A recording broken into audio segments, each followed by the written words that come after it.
Greetings adventurers and welcome to the Loot Goblin Marketplace. Today's treasure is short and sweet and goes by the name of Goblin War Campaign, now 100% goblin free. And as the resident goblin cringe merchant, I think it would be only fair that I read this. It starts with, longtime players will basically already get this one. Yeah, it's that guy DMing. TLDR, DM starts a Goblin War campaign, Ranger takes favorite enemy, Goblinoids, and suddenly, the 250,000 Goblin Horde just cannot be found by the party. Party eventually tries to march on their capital. There are other bits, but this is the main thrust. DM called us together for a Goblin War campaign. He straight up called it that out of the box. This was back during 3.5 and we had a session 0, not called that at the time, but we still used them. He wanted everyone to be tied into the goblins in some manner to give us more investment. So the characters are as follows. The Human Ranger, which is me, the Dwarven Cleric of Moradin, a Halfling Rogue, and an Elven Wizard. So we all tied our backgrounds into it in various ways. My character had grown up on the fringes of Goblin territory, becoming a ranger like his father before him. I took point blank shot and precise shot for my 2 feats, basically just letting myself be able to shoot into melee range without the -4 penalty. I also took favorite enemy goblins. Note, goblins in 3.5 were an independent species of humanoid,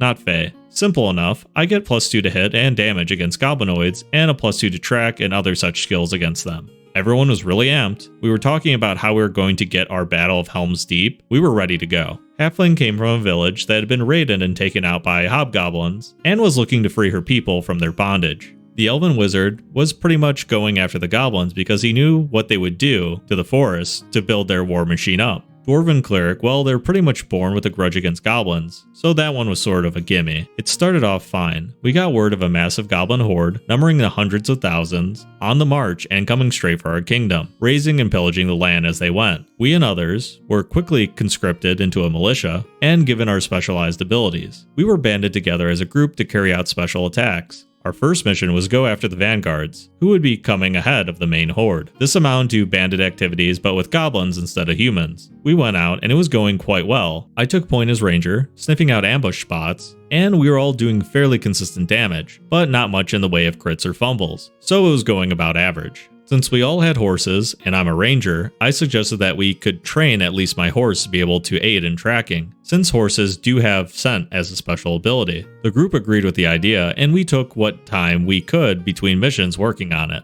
Then at level 3, something changed. Our mission stopped being about goblins, and started being more generic adventurer fare. We figured, alright, this is cool, this gives us some other stuff to do, and break up the goblin stuff for a while. At first it was nice, we got away from the same old bad guys, but it started to drag on, to the point where a couple of sessions went by in-game with nothing but side quests. I finally decided that we should probably get back to the warfront, which we were still getting word of going on, and we set out. We were level 6 by this point, and I had my animal companion, a wolf we had gotten studded leather armor and a saddle for, so the halfling could ride. She was psyched about the trip attack stab combo. So I rolled a tracking check to figure out what direction the horde was from us as we rode. Got a 34, I nat 20'd the check, and was informed that there was absolutely no trace of them. I thought the DM was doing a deadpan thing, but no, he was adamant, we couldn't find them. So checking our notes, we went by one of the towns we knew had been recently sacked, and tried again. This time I got a 27 to track 250,000 people marching in formation, with siege engines, mounts, and the like, and again, nothing. Not a trace.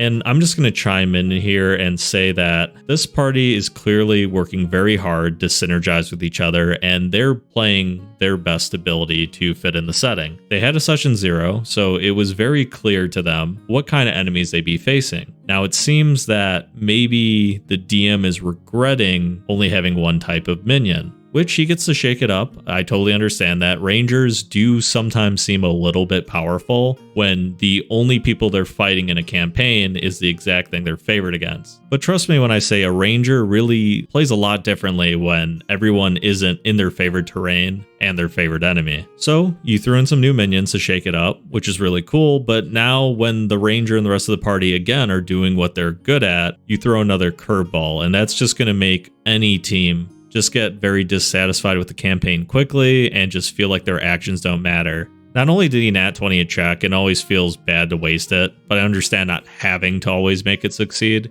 When they go and do another very good check, using information you gave them previously, you kind of punish them a second time by making that roll not happen. We'll see how the rest of the story progresses.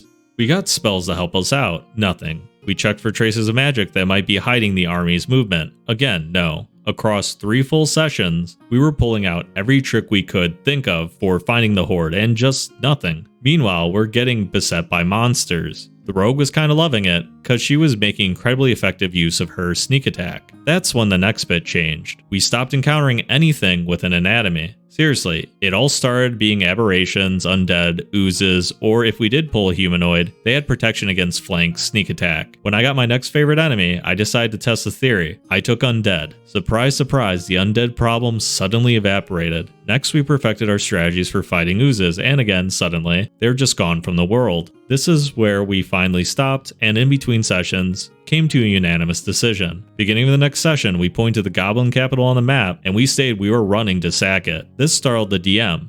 But the horde is south of you. Rogue. No, we checked south pretty thoroughly.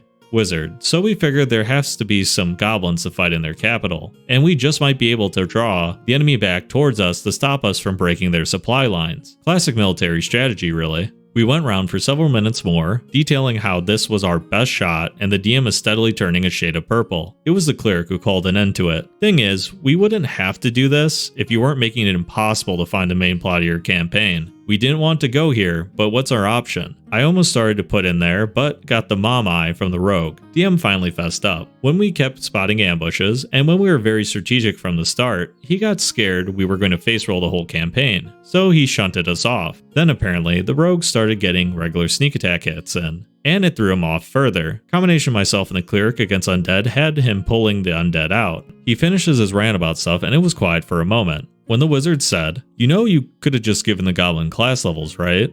DM. Wait, I can what?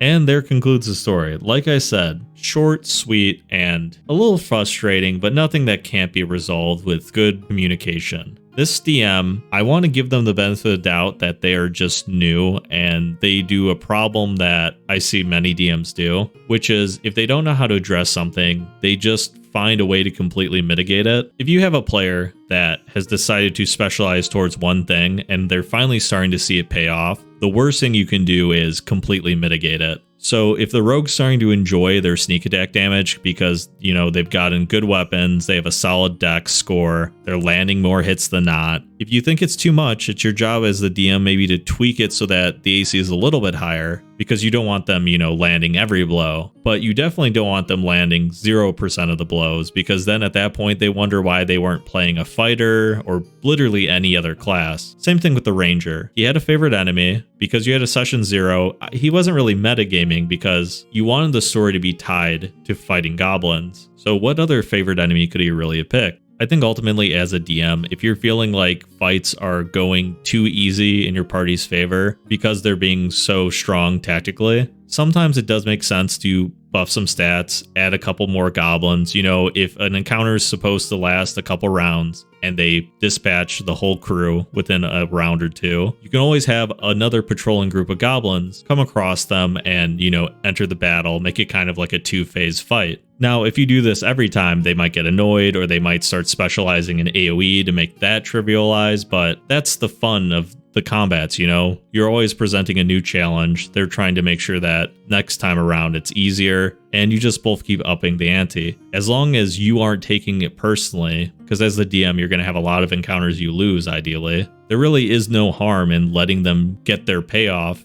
No one was scarred in the making of this story, I hope. And I also hope for everyone that they're having a great New Year's, and that you'll subscribe so you can see the next video. Thanks for stopping by. Farewell for now.